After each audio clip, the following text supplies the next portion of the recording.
Dear students, welcome back.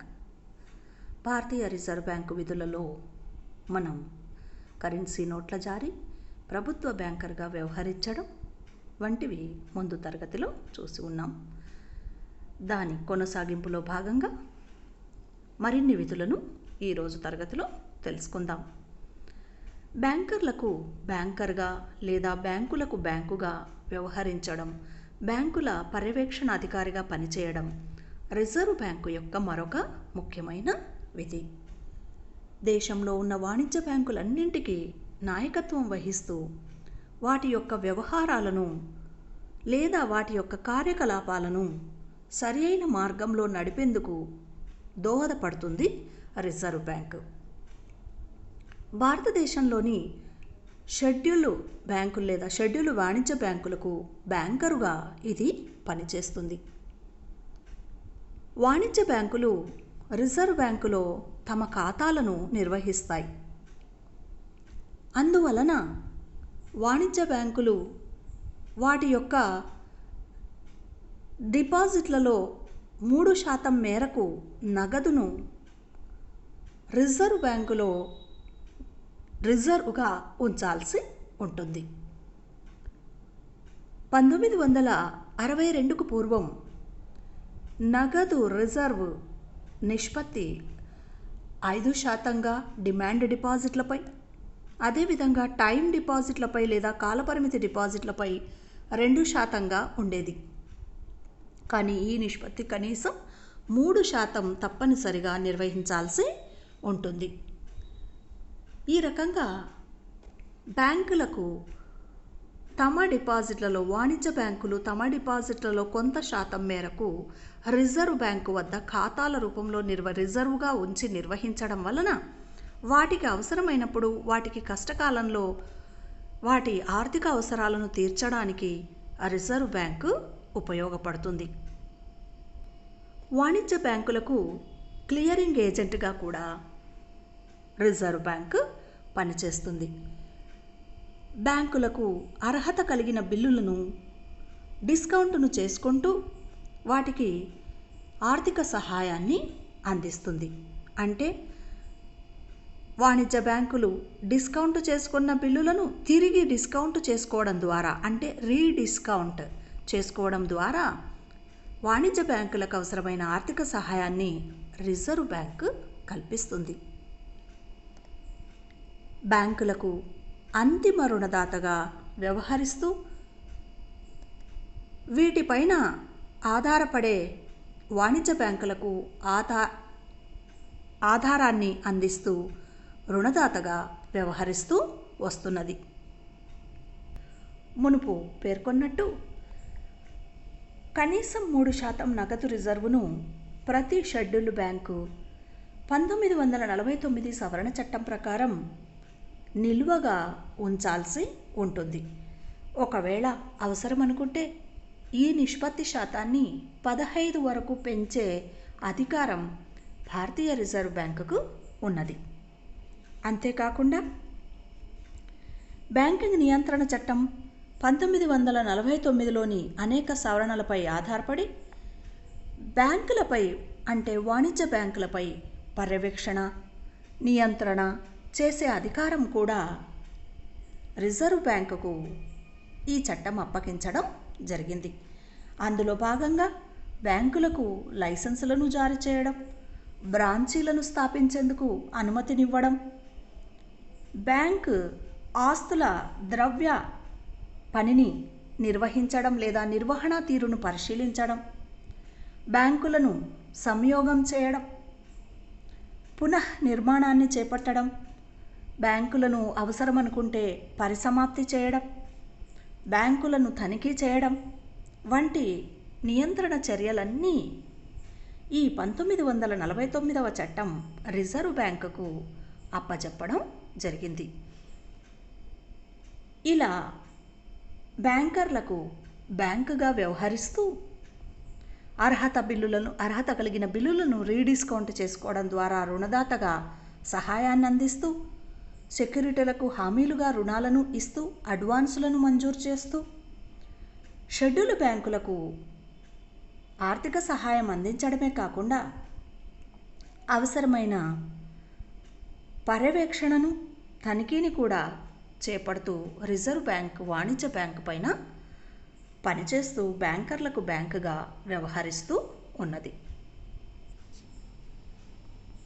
భారతీయ reserve bank చట్టం 1934 section 41(1) ప్రకారం ప్రతి షెడ్యూల్ బ్యాంకు ఇలా రిజర్వ్ బ్యాంకు వద్ద డిపాజిట్లను ఉంచి నగదు రిజర్వుగా తప్పకుండా తన ద్రవ్య అవసరాలను కష్టకాలంలో తీర్చుకొనడం చేయవచ్చని సూచించడం జరిగింది.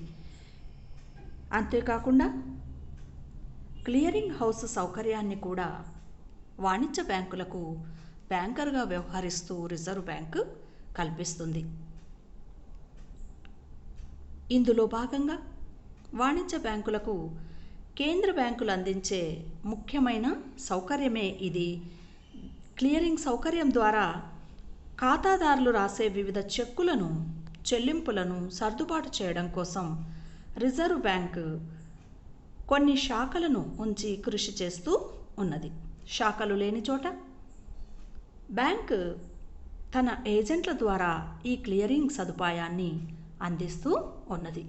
ఇలా వాణిజ్య బ్యాంకులకు బ్యాంకర్గా వ్యవహరించడమే కాకుండా ప్రభుత్వాలకు కూడా బ్యాంకర్గా వ్యవహరిస్తుందని ఇంతకు మునిపే తెలుసుకున్నాం. అందులో భాగంగా కేంద్ర రాష్ట్ర ప్రభుత్వాలకు వేస్ అండ్ మీన్స్ రుణాలు అంటే అనుకోకుండా తలెత్తే లోటుపాట్లను సరిదిద్దుకోవడం కోసం అనూహ్యమైన ఖర్చులు తలెత్తినప్పుడు రాష్ట్ర ప్రభుత్వాలకు ముఖ్యంగా ఈ భారతీయ రిజర్వ్ బ్యాంక్ ఇచ్చే రుణాలు లేదా అడ్వాన్సులే ఈ వేస్ అండ్ మీన్స్ అడ్వాన్సులు. అంతేకాకుండా ప్రజల నుండి ప్రభుత్వాల కోసం రుణాలను సేకరించడం, వాటిని చెల్లించడం కూడా పబ్లిక్ డెట్ సహాయంగా చేపడుతుంది. అంతేకాకుండా ట్రెజరీ బిల్లులను అమ్మడం, కొనడం మొదలైనవి కూడా చేపడుతూ ప్రభుత్వానికి సలహాదారుగా కూడా వ్యవహరిస్తుంది. అంటే మనం వాణిజ్య బ్యాంకులకు రిజర్వ్ బ్యాంక్ సహాయం చేస్తున్నట్లు చూడవచ్చు. అదేవిధంగా ప్రభుత్వాలకు అవసరమైన రుణ సదుపాయాలను కూడా ఇది అందిస్తున్నదని మనకు తెలుస్తున్నది. ప్రభుత్వాలకైతే కొన్ని రుణాల రూపంలో అంటే వేస్ అండ్ మీన్స్ రుణాలు లేదా పబ్లిక్ డెట్ లేదా ట్రెజరీ బిల్లుల అమ్మడం, కొనడం, బిల్లుల రీడిస్కౌంట్ సదుపాయాన్ని వాణిజ్య బ్యాంకులకు కల్పించడం వంటి పనులు చేయడం ద్వారా ప్రభుత్వాలకు మరియు బ్యాంకులకు కూడా బ్యాంకర్గా రిజర్వ్ బ్యాంక్ పనిచేస్తూ ఉన్నదని మనకు తెలుస్తున్నది. ఇక మరొక ముఖ్యమైన విధి బ్యాంకులకు లైసెన్సులు జారీ చేయడం. దేశంలో బ్యాంకింగ్ వ్యవస్థను లేదా సంస్థలను ఏర్పాటు చేసి వ్యాపారం చేయాలనుకున్న ఏ సంస్థ అయినా సరే చట్టరీత్యా లైసెన్సును పొందాల్సి ఉంటుంది. మరి అటువంటి లైసెన్సును జారీ చేసేందుకు కానీ, అవసరం అనుకుంటే రద్దు చేసేందుకు కానీ, అంతేకాకుండా జారీ అయ్యి అప్పటికే నడుస్తూ ఉన్న లైసెన్సును ఏ సమయంలోనైనా ఏ దశలోనైనా రద్దు చేసేందుకు కానీ రిజర్వ్ బ్యాంకుకు అధికారం ఉంది. బ్యాంకుల యొక్క మూలధన స్థాయి మరియు రిజర్వుల స్థాయి, ద్రవ్య ఆస్తుల స్థాయి వంటివి సూచించిన ప్రమాణాలకు అనుగుణంగా ఉన్నాయో లేదో పర్యవేక్షణ చేసి బ్యాంకర్లకు లైసెన్సులను మంజూరు చేస్తుంది రిజర్వ్ బ్యాంక్. బ్యాంకుల విస్తృతిపైన ఆధారపడి వాటికి లైసెన్సింగ్ విధానాన్ని ఇస్తుంది. అలా బ్యాంకులను నియంత్రణ చేస్తుంది. బ్రాంచీలు ప్రారంభించాలంటే బ్యాంకులు తప్పనిసరిగా ముందుగా రిజర్వ్ బ్యాంక్ అనుమతిని పొందాల్సి ఉంటుంది. అందువలన వాణిజ్య బ్యాంకులు తమ బ్రాంచీలను అన్ని ప్రాంతాలకు సమానంగా విస్తరించే విధంగా విస్తరణ విధానాన్ని చేపడుతున్నాయో లేదో గమనించి అలా చేసేలా చూసేందుకు రిజర్వ్ బ్యాంకుకు ఇది ఎంతో అనుకూలంగా ఉంటుంది.